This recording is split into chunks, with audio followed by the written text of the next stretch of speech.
tayo ng bagyo dito sa Ilocos Norte. Buti nga dito, ambon-ambon na lang.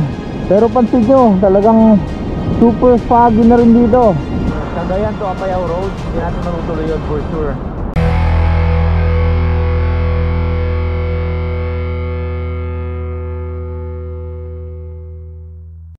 Nandito pa rin tayo sa Lawag Starlight Lodge, yung pangalan ng lodge na to. Palis pa lang tayo, time check 8:30 ng umaga. So lakad natin ngayon ay mula dito sa Lawag papuntang Apayao sa may Calanasan Road. Hindi tayo papasok ng Apayao mismo, yung mga bayan-bayan nila. Dadaanan ko lang yung daan na yun, and then bababa tayo pabalik. Hindi ko alam kung dadaan tayo the same route tapos dediretso na tayo ng Cagayan. Sa Cagayan naman, ang totoo niyan, wala pa akong nare-research, pero immediate plan, baka punta tayo ng Santa Ana. Tara. Ito pala si ate. Ay, mga mababait na taga-bantay dito. Pag-isulat pa lang, sir. Mike TV po. May-ari ng lodge. Good morning mga brother. Lakad natin, dadaan tayo ng Pagudpod. Doon na lang siguro tayo mag breakfast. Tapos tignan natin kung makakapunta tayo ng Apayao, dahil bumalik uli ang Apayao sa level 3. Bad trip. Kung nga, kailan ako aalis, doon siya bumalik. Alright, Bacara na tayo. Bacara Public Market. Balay Tiili, Pasukin, Ilocos Norte. Alright. Balay Tiili, ibig sabihin yan bahay ng bayan. Tama ba? Ilocanong dako. Dako man kung Ilocano, dodong. Sandito pa rin tayo sa Pasukin, Ilocos Norte. Ubod ang lakas ng hangin. Parang may bagyo ata. Hindi ko na-check kung may bagyo ngayon, pero grabe, tinutulak ako. Kanina muntik pa akong sumemplang dahil sobrang lakas ng hangin. Kung mapapansin nyo yung dagat, talagang ang lalaki na ng alon. Sobrang lakas ng hangin.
Malapit na tayo sa Pagudpod at bigla nang umaambon na actually.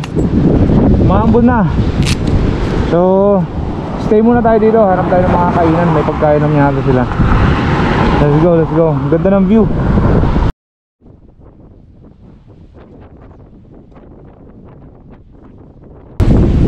Makabutan yata tayo ng bagyo dito sa Ilocos Norte. So gaya na sabi ko, kung ganito yung sitwasyon mamaya pag akyat natin sa Apayao, eh hindi ko alam kung itutuloy pa natin doon, pero mukhang malabo na. Tingnan lang natin maya maya. Magantay lang tayo dito. Maaga pa naman, mga alas 10 pa lang ata. Burgos na ata tayo.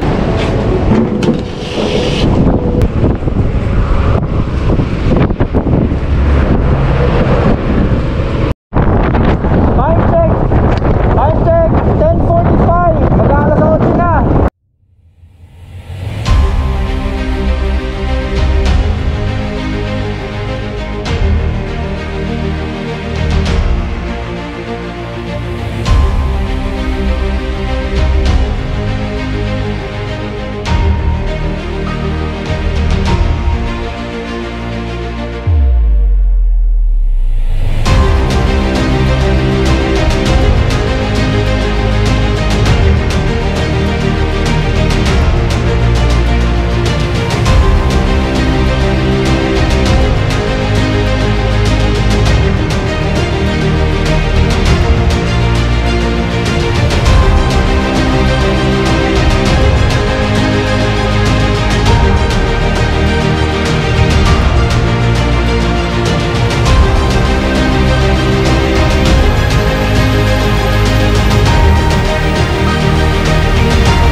Purpurawan.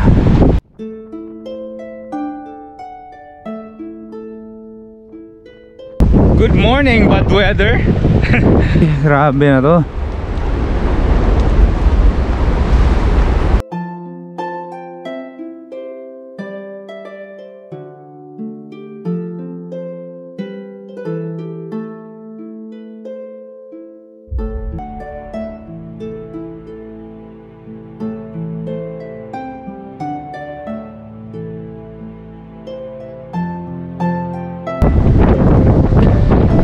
Grabe lakas ng aalo, no?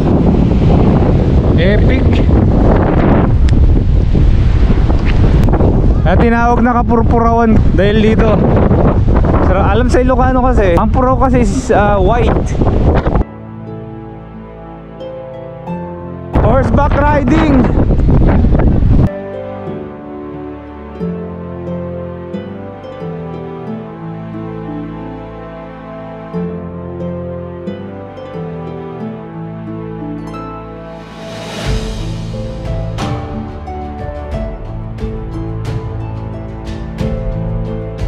Ito yung trail ng kabayo, guys, pag gusto nyo mag horseback. Ayan, iikot-ikot kayo dito. Maganda nga rin naman.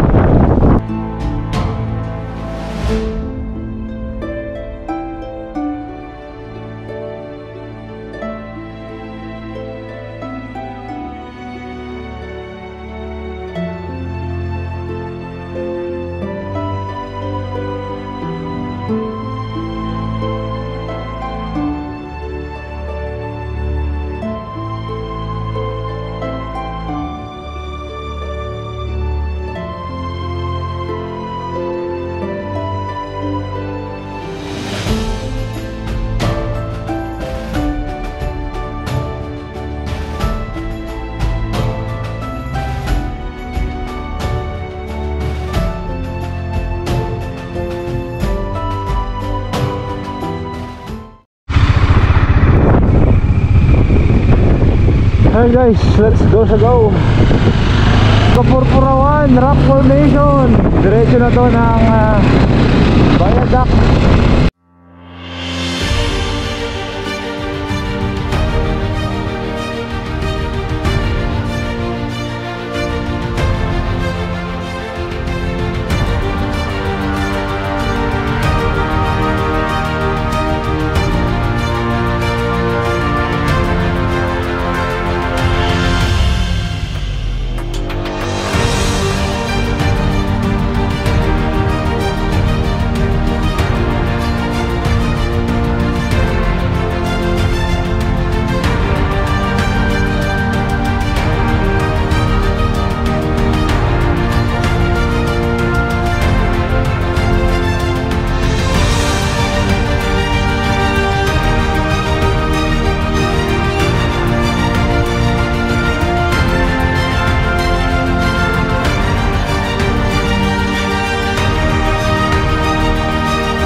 Grabe, ang lakas ng alon.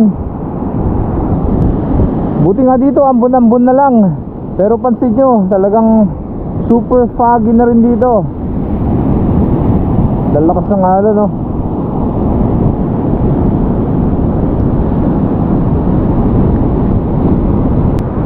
Ang labo talaga, malabo.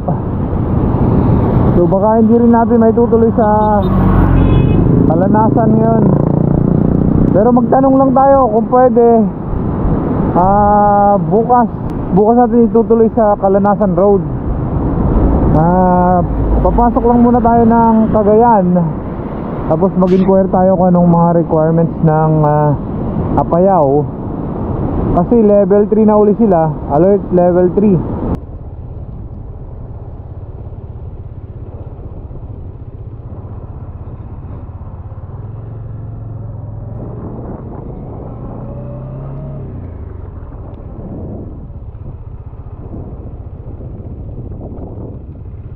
Agua Grande. Parang maganda tong lugar na to. May ilog pa dito. Pumupunta dito sa dagat. Agua Grande.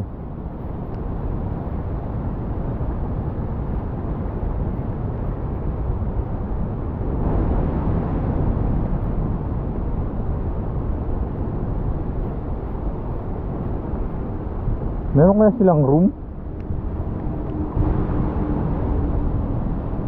Parang mga kubo-kubo lang to. Ano agkubo ak. Sagmano reta na dito. Kamu lang sir na ubra ka mo nagdal. Ubra kayo. Anya jam akin bagi ara rin. Ya? Hindi na rin ito. Awon itoy? May ito ka damdaman. Ano?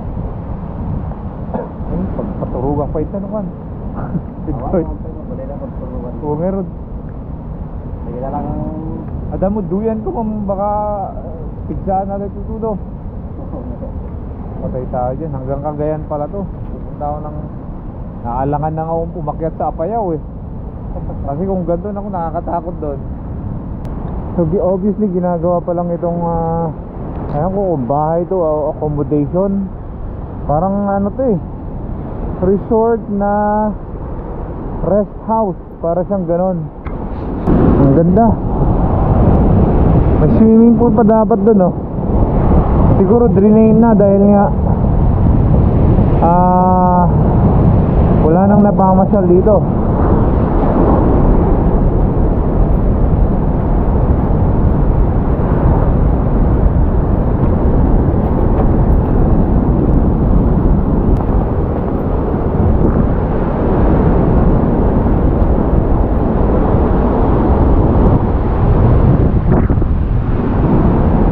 Kung mag-overnight tayo guys, since wala silang kwarto, pwede tayo dito sa kubo-kubo. Problema, baka kasi lumakas yung ulan. Pwede naman tayo dito, hindi ako maarati sa ganyan. May mga jacket naman tayo dyan, pwedeng gamitin. Ang ganda oh. Oh, grabe. Grabe na to. Akala mo may dilubyo na eh.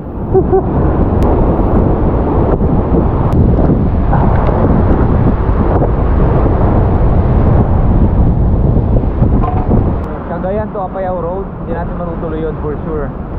So ngayon maghanap na lang tayo ng mapag-overnightan dito sa either Pagudpod or doon sa Claveria. Malapit lang naman mula rito, pangalawang bayan lang. Tapos doon muna tayo mag-overnight. Tapos tignan natin kung gaganda yung sitwasyon bukas.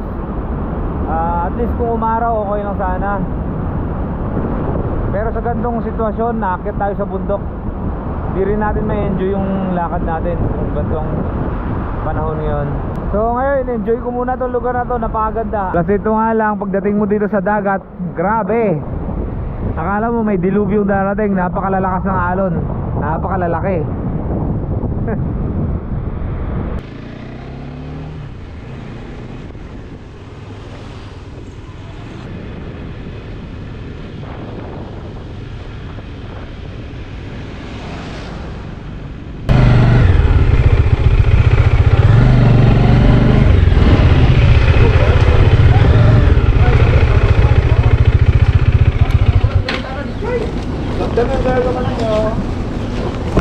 Loop sir, Subliya Manila. Ablog? Loop. Looper. Ag Subliya Manilan. Ay. Okay. Ang karag sublit to yun sir, magnato yun. Ano yun? Ag Subliya. Nya? Ano yung tilugan mo? Dominar 400, Kawasaki. Ay, Kawasaki. Okay. Bad yan. Sige sir, ingat lang. Sige po, thank you. Extend mo sir. Extend mo. Thank you, thank you.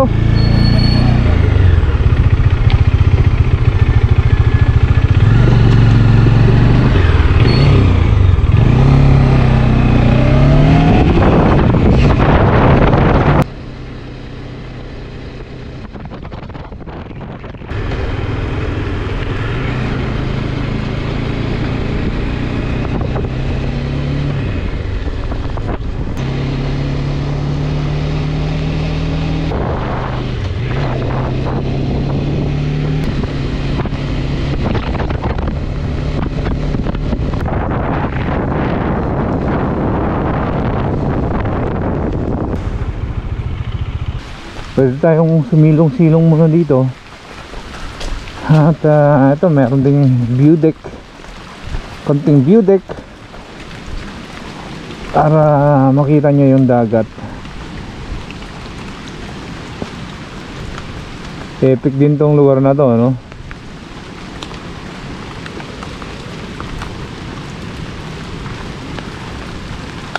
Grabe.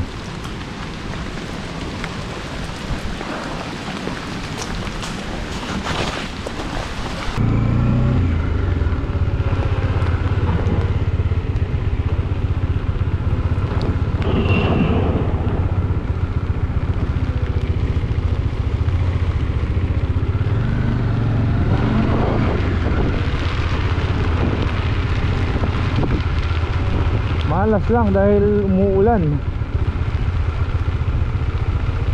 Problema sa kanila yan.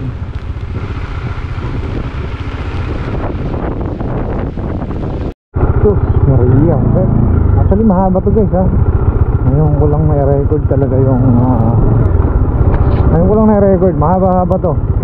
Abot to ng kalahating kilometro. Itong rough road na to, ginagawa yung kalsada. Hindi naman siya madulas, mukha lang siya madulas pero hindi naman. Claveria, dito sa bayan mismo ng Claveria.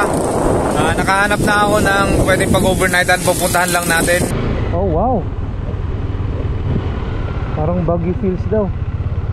Ito mga Agoho Tree ito mga to. Oo nga no, maganda nga rin. Pwede, diyan ka na lang kaya ako mag-overnight. Masaya pa. Oo, ang ganda nga. Maganda, maganda.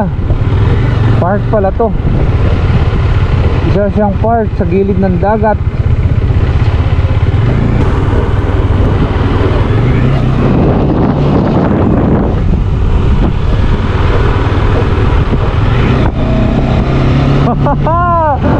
Surprise, surprise!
Dinner muna tayo dito sa Eunice.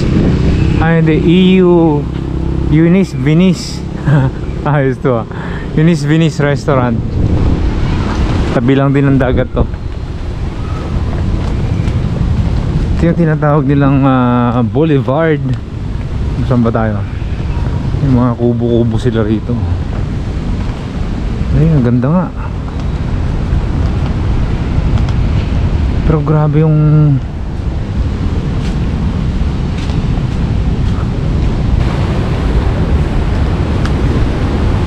kita nyo naman lakas ng hangin oh. Kanina pa tong hangin na to. Sumantakin yung inahabol tayo ng ulan na yan. All the way from Pasuki, Ilocos Norte hanggang dito sa Claveria. Epic. Dinner natin, tinola. Ang dami pala, wala lang ya. Tapos chop suey. Siguro take out ko na lang yung chop suey. Hindi ko alam na ganito pala karami to. Claveria Grassroots Ocean Inn, Centro 1, Claveria, Cagayan. Dito tayo mag-overnight. Ganda ng harap nyo. Diba? Dito na ako sa Claveria, Cagayan. Ito yung room na nirentahan natin para sa overnight na to. So, yun yung nangyari. Sobrang lakas po ng hangin kanina pagpunta natin dito galing sa Lawag. Yung ulan po ay kalmado lang yung ulan eh. Hindi masyadong malakas. Ang problema yung hangin, talagang tinutulak ako. Muntik pa akong makabangga ng van kanina dahil sa sobrang lakas ng hangin. Babagalan ko yung takbo, lalo akong gumigewang.